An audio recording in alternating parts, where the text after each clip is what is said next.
If there's one thing we can all agree on, it's that we work in a hazardous industry. Incidents, and sometimes disasters, do happen. We can be very proud of the progress we've made to improve safety within Shell and across the oil and gas industry. We're on a journey towards Goal Zero, but we won't get there if we don't change the way we think. The fact that an incident hasn't happened doesn't mean that it won't. Every incident-free day that passes might increase the chance of one happening. Why? Because we can get complacent. We stop being uneasy. We stop looking for weak danger signals. We stop thinking, what else can we do to ensure safety? We all do it. We all think it won't happen here, now, to me. But it can. And that's why it's so important to demonstrate your chronic unease. Sounds nasty, but it's not. It's the way to avoid complacency. Chronic unease means noticing those weak danger signals and responding to them in a much stronger way. It means knowing when to think fast and when to think slow, using our expertise to think quickly in familiar situations, but also be able to stand back and take the time to think things through when we need to. Most of us are good in a crisis, when strong signals tell us something is wrong. Our car starts belching out thick black smoke and shudders to a halt. Time to get it fixed. But what do we do when there's a slight rattle? A noise we haven't heard before? Do we pay a mechanic to tell us it's nothing to worry about? No. Most of us hope the rattle just goes away, which could end up costing us more because we didn't fix the small problem before it became a big one. The smoking car was a strong signal. We had to fix it. But the rattle was a weaker signal, and our lack of unease cost us. The same applies at work. We see corrosion where we didn't expect it, or smell something we don't recognize. We might find a pump vibrating in an unusual way. We see a new colleague looking puzzled over a vital piece of equipment. A meter is giving an unexpected reading, or our well shut-in drills are taking longer than expected. How do we respond to those signals? They don't necessarily mean something is wrong. Nothing's exploded, but it might. The point is to be uneasy and recognize that they might be important. Acting on weak signals is the sign of a highly reliable safety culture. People who demonstrate chronic unease detect, investigate, report, and fix small problems, even if they end up triggering false alarms. Better a false alarm than a catastrophe.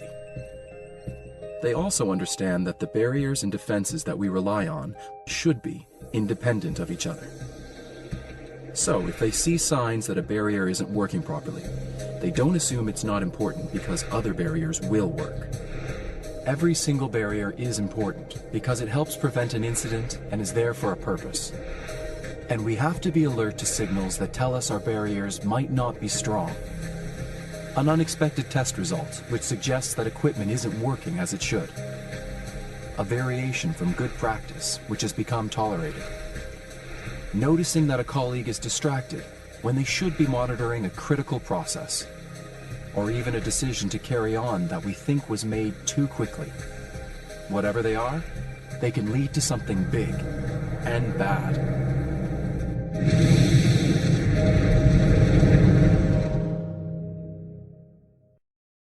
What are some potential weak signals at your work site? Spend a few minutes discussing these.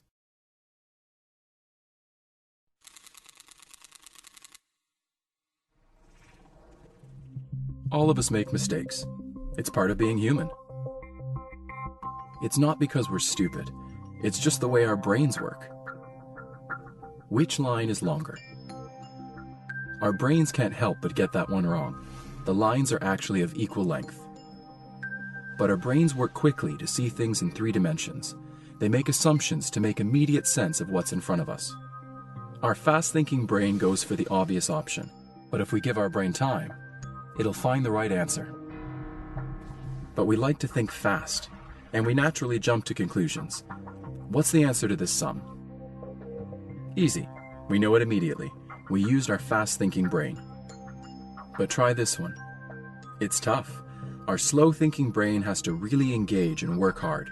We're tempted to give up. To get it done, we have to stop what we're doing and make a real effort to work it out, to think slowly. Now try this. Together, a bat and ball cost $110. The bat is worth $100 more than the ball. So, what does the ball cost? $10. Easy, but wrong. Our fast-thinking brain jumped to a conclusion, but it was the wrong one. In fact, the ball cost $5, so the bat cost $105. Add them up, and we get the right answer. Our slow-thinking brain, when it takes the time to do the maths, gets it right. But most of the time, our fast-thinking brain is in charge. When it comes to safety, this can be a big problem. It's easy to think too quickly and jump to a conclusion that turns out to be wrong. And jumping to the wrong conclusion can lead to an incident. Many of the major incidents suffered by our industry were the result of the wrong decisions, made too quickly. Critical tasks shouldn't be done using our fast-thinking brain. We have to slow down, use our experience and knowledge so we make the right decision. In critical situations, we need to slow down and take time to think. Challenge our quick-thinking brains. We need to be sensitive to the signals that tell us things might not be going as we expect, and then take action. And that's a big part of demonstrating our chronic unease.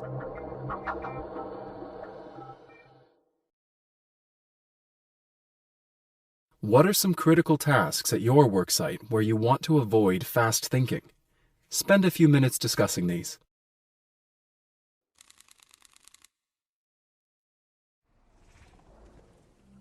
Mind traps, or biases, are traps we all fall into when we're thinking quickly, especially when we're thinking about more than one thing at a time. The first trap is we don't see everything that's in front of us. In a famous experiment, people were told to watch a video of two teams playing basketball. One wore white and one black.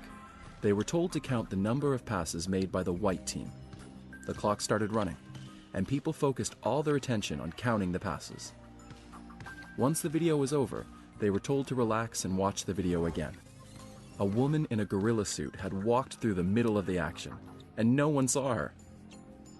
What we see is not all there is to see. We're also too optimistic. We often believe we can carry out a task far quicker than we really can, and that leads to time pressure, which leads to mistakes. Uneasy people give themselves and their teams enough time to carry out critical jobs. We also get used to risks. Sounds strange, but we do.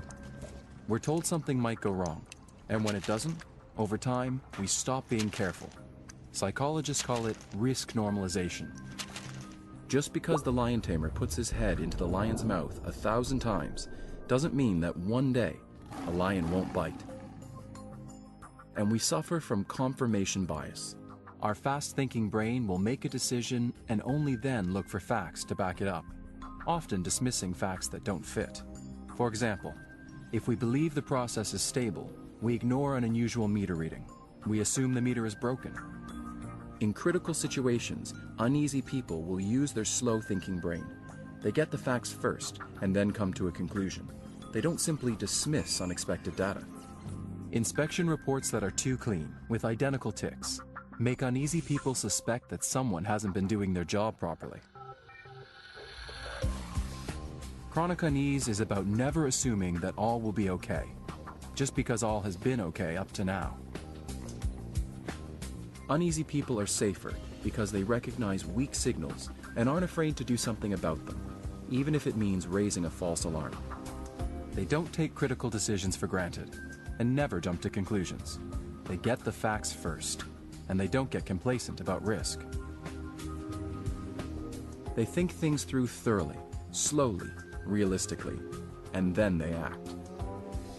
Chronic unease sounds painful, but it can be very healthy for you, your colleagues, our industry, and the world. Be alert to weak signals and take time for safety. What are some of the mind traps you have experienced? Spend a few minutes discussing these.